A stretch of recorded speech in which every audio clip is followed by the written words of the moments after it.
SHD, 'pag nahuli may 10 million at dahil sumuko, zero reward si Torre. Pero hindi po, ako nakita ko po si Torre na mas mas relief siya, eh. Kasi natapos na po yung araw-araw niyang kahihiyan. Nakakahiya po kasi talaga yun. Yung 2,000 tapos hindi mo mahuli. Sana ganyan din sila magbigyan ng ultimatum sa mga terorista na nasa bansa. Hindi po, ako hindi lang yun, eh, sana ganyan po sila umaksyon kadami 'pag merong drug lords, 'pag merong pogo. Kasi nung 'di ba, kino-question yung sino ba yun, mayor ba yun? O yung mga nag-iinspeksyon sa pogo, hindi raw sila pinapasok ng gwardiya.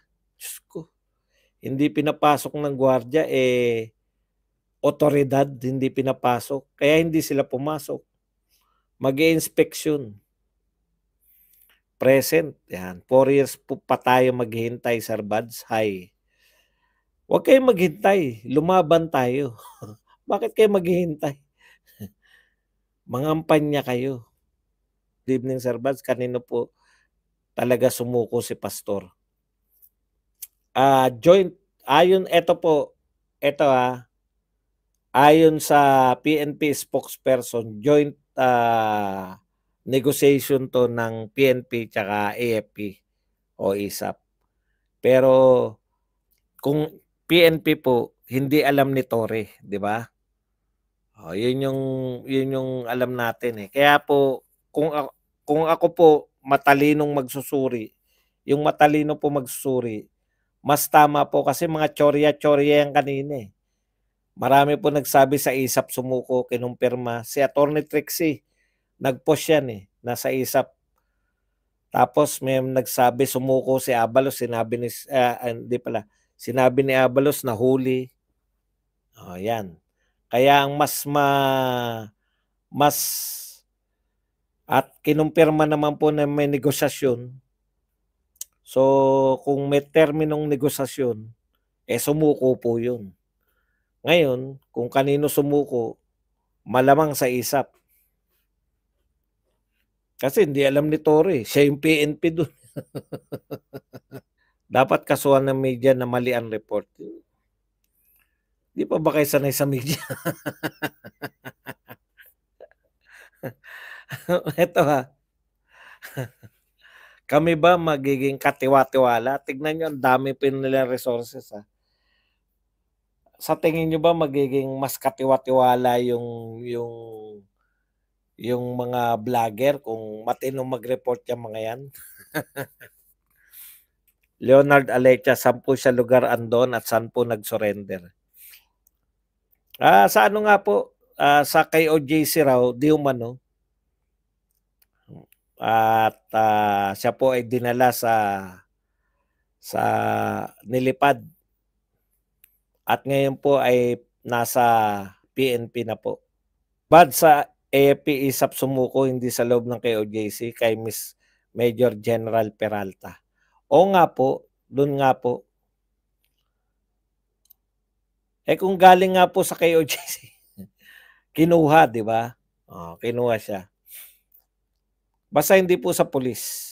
Badong, ang importante nahuli ang pinakamanyakis na tao at pinakakorap na tao, pinaka-convicted.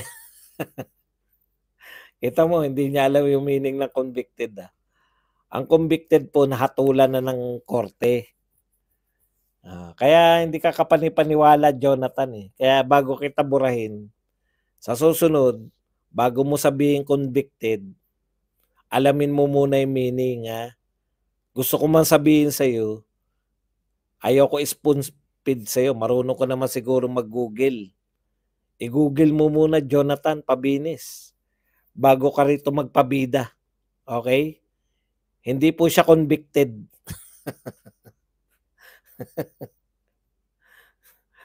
Di ba? Dapat pinaunawa sa kanila kung ano yung pagkakamali nila. Ang usapan ba dito kung sino nakahuli?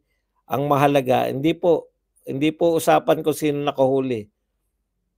Sumuko ba o nahuli? Ang mahalaga harapin ang pato.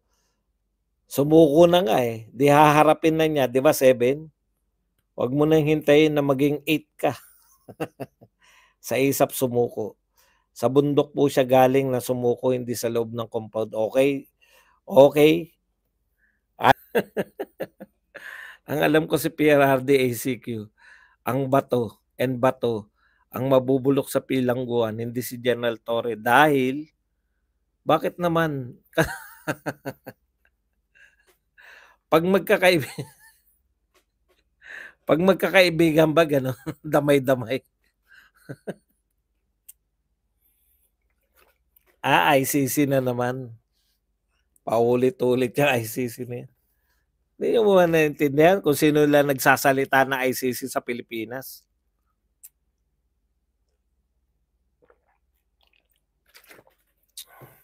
Ikaw na lang, humihirit pa, eh. Bakit kasi 20 pangkape lang? Yun lang ba tingin mo sa nag-tip sa'yo? Tindi 'no? Humihirit pa.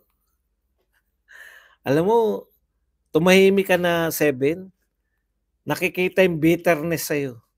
O sa totoo, wala kang kinalaman diyan.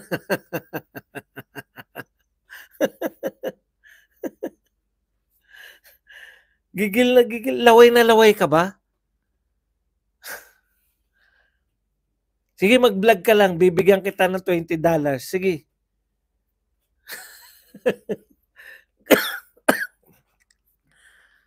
Kung ikaw may kapiraso kang utak 7, mahihiya ka na, eh. Ipinahihiya na kita, oh, hindi mo natatalab, walang talab sa'yo.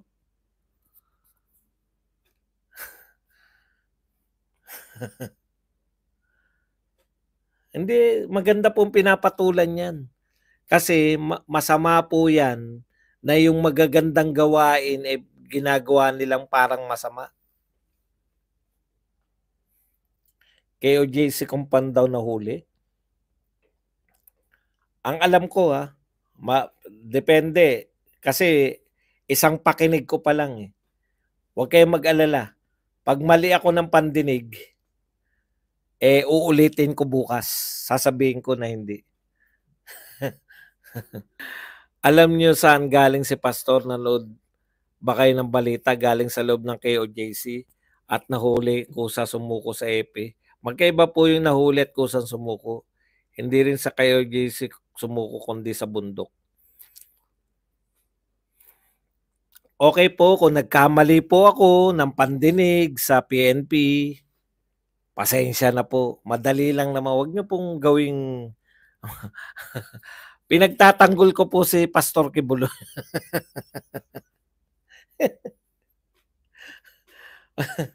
Ang dali lang po niyan 'no. Kung tama po kayo na hindi po sa KOJC kung saan man bundok yan na nakuha, na sumuko, wala pong problema dun. Ang importante po yung sumuko at hindi nahuli. Kasi yun po yung pinag-uusapan, eh.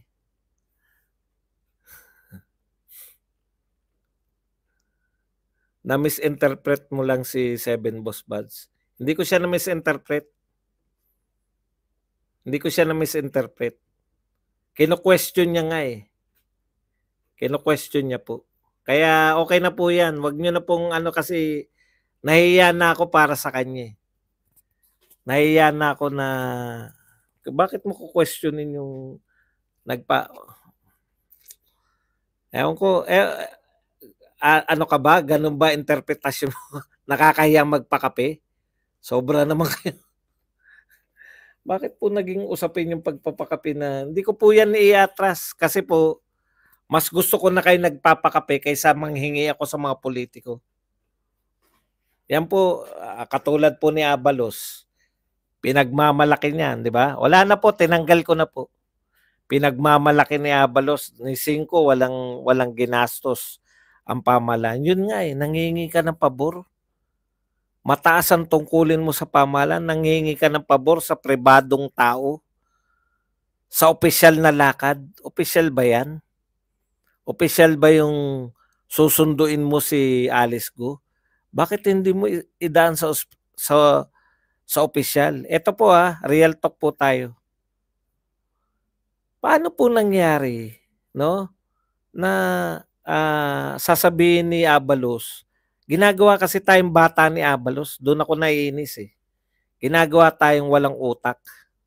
Sasabihin, kinakailangan ko ng umarkila ng private plane kasi tinakdaan tayo ng oras, kung hindi papalayain na nila si Alice Guo. Talaga? Matapos nilang hulihin, palalayain kung hindi niyo makukuha ng takdang oras. Parang hindi naman kapani-paniwala. Secretary Abalos, ginagawa mo kaming bata, eh. Kaya po ako kumuha na ng private plane kasi palalayain na nila si ano, 'pag hindi na sa tinakdang oras. O ikalawa, bakit sa'yo lang puwedeng i-turn over? Wala ba tayong tauhan kahit na sino diyan sa Indonesia? Wala tayong tauhan ni isa? Ni isang pulis, ni isang NBI, ni isang diplomat, ni isang konsul, wala po tayo lahat. Kinakailangan i-turn over sa'yo.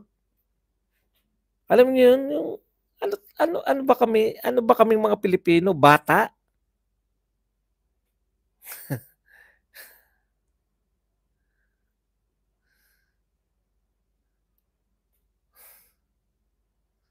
Hindi ba pambatang katwiran yun?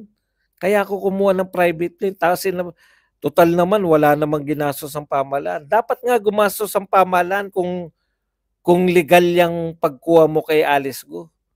Kasi kung ihingi mo, edi ganito na lang din ang gawin natin. May hinuli kaming may hinuli kaming drug lord. Pero para walang magastos ang pamahalaan, private army na lang ng kaibigan ko ang ginamit ko. Oh, di wala pa kami. Wala pang namatay sa pulis. May 3 namatay sa private army ng kaibigan ko. Pero at least hindi pulis natin. Pwede po bang ganun po yun, yung paggamit ng private na pera. Eh, material po yun. Hindi po yun. Hindi po yun. Marlon, wag kang magalit. Marlon, magkaiba po yung sumuko. Ang sumuko po nagnegosasyon sila, eh. Alam niyo yung negosasyon? Meron silang negosasyon na naganap. Halimbawa, susuko po ako pero wag niyo po akong turn over sa Amerika. Sige, yun lang pala, eh. 'Di ba? Eh, 'pag nahuli. Kaya magkaiba po yun. Yung magkaiba po yung nakipag-negotiate at magkaiba po yung nahuli. Kasi 'pag nahuli ka, wala ka pong kondisyon.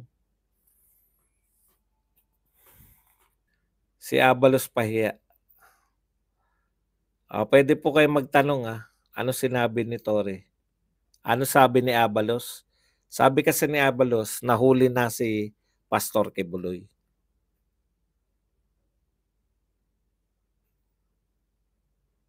Eh, ngayon po lumalabas na siya po ay sumuko. Hindi po, magkaiba po 'yun, eh. Magkaiba po talaga. Huwag niyo pong tandaan po ninyo paulit-ulit po rito si Pastor Kibuloy tsaka yung mga tao niya. Ayaw niyang i-turn over siya sa US authority, 'di po ba? Ngayon 'pag sumuko puwedeng 'yun ang 'no, "Wag niyo po ako ito-turn over. Susuko na po kami pero sana dito ako. Haharapin ko po yang mga mga kaso ko dito sa Pilipinas." Eh, 'pag nahuli, wala po siyang negotiation, nahuli ka, eh. Naintindihan niyo po 'no, magkaiba po 'yun.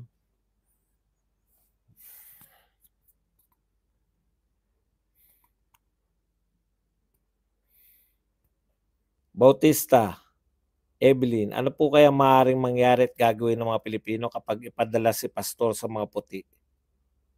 Eh di magwewelga-welga lang po. Mahirap po talagang kalaban 'to. Kung ako lang mayaman gusto ko rin mag-vlog. Ang iba-vlog ko yung storm chaser video. Ano po yung ibig sabihin ng storm chaser video? Hindi ko po alam yung storm chaser video. Literal ba yan na storm chaser yung bagyo? Sana mag-press con si pastor sa mga vlogger para kulelat ang mainstream media. Hindi po hindi po puwedeng mag-press con po si pastor kasi under custody na po siya ng ano, ng pulis. Pahiya si Tory. Mighty Liling kaya importante po 'yun, eh. Importante po yung ginawa nila Senator Bato kasi labanan po 'to ng ano, eh, ng sino yung nagsasabi ng totoo, eh. Kita po niyo, dahil dun nakita po natin na umamin si Tory na may baril silang pinasok. So, sino hindi nagsabi ng totoo? 'Di ba? Si BBM. Ewan ko kung inamin ni Tory yung hukay. Nakita ng media na may mga bagong hukay. O sino yung mapapatunayan nagsisinungaling? Labanan lang po 'to, hindi po yung kinakantyawan niyo walang nangyari, walang nangyari. Paanong walang nangyari? May nangyari nga, sumuko na nga si pastor.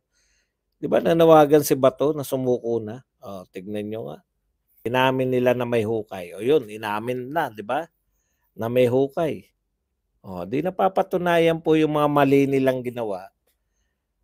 Yun po yun, yun po yung kahalagahan na meron tayong senador na nanalo. Hindi naman po natin hindi naman po natin pinagmamalaki na pinakamagagaling na senador si Bato, si Go, tsaka si Robin Padilla. Ang importante po dun, meron tayo. O, 3 lang 'yan. Kaya nga po ngayon dagdagan natin. Hindi ako talaga, real talk, akala ko talaga masama loob ni Tory. Pero marunong po ako magbasa ng tao, eh, 'no? Ang tingin ko naman yung relief, sign of relief yung ano niya 'no. Masaya siya para kasi araw-araw po siya napapahiya sa totoo lang habang tumatagal. Kaya nga sabi ko sa isang vlog, alam niyo yung pagkapahiya ni Tory pinangangatawanan niya lang, eh. Kasi nga hangga't hindi nahuli si pastor, kako hindi yan aalis. Dahil pangangatawanan niya na yan, nakakahiya na, eh. Ayaw naman siyang, utusan ng mga nakakataas sa kanya na back to barracks na lang. Oh, pero anyways, ano man ang naganap, eh, nariyan na yan, sumuko na si Pastor Kibuloy. Let the law 'no, find its course, due course. Sa mga vloggers magpa-press con si Attorney Torion hindi sa media para mapahiya din mga media, 'yan. 'Yun po puwede 'yun si Attorney Torion, hindi po si Pastor Kibuloy kasi hindi po siya puwedeng manawagan ng press con. Kung ako kay Torre subo niya na 45 kaso niya abutin. Wala siya sa ilalim ng lupa. From the mountain of Cotabato, temporary lang sa PNP, the RTC has the right over him. Lorna, ngayon po ang pinag-uusapan natin, nasa custody po siya ng PNP. Ngayon lahat po 'yan siyempre sa korte na po 'yan, 'no. Hindi po 'yan lahat po kung saan siya makukulong, kung siya ba'y mapapawalang-sala, korte na po 'yun. Ang pinag-uusapan po natin nasaan siya ngayon, nasa custody po ng PNP. Sa ano ba, Cotabato, Mountains of Cotabato, talaga? O 'yan, bago sa akin 'yan, wala pong sinabi 'yun. Sa natatandaan ko ngayon, kapapakinig ko lang bago ako magsimula. Wala po akong narinig na gano'n.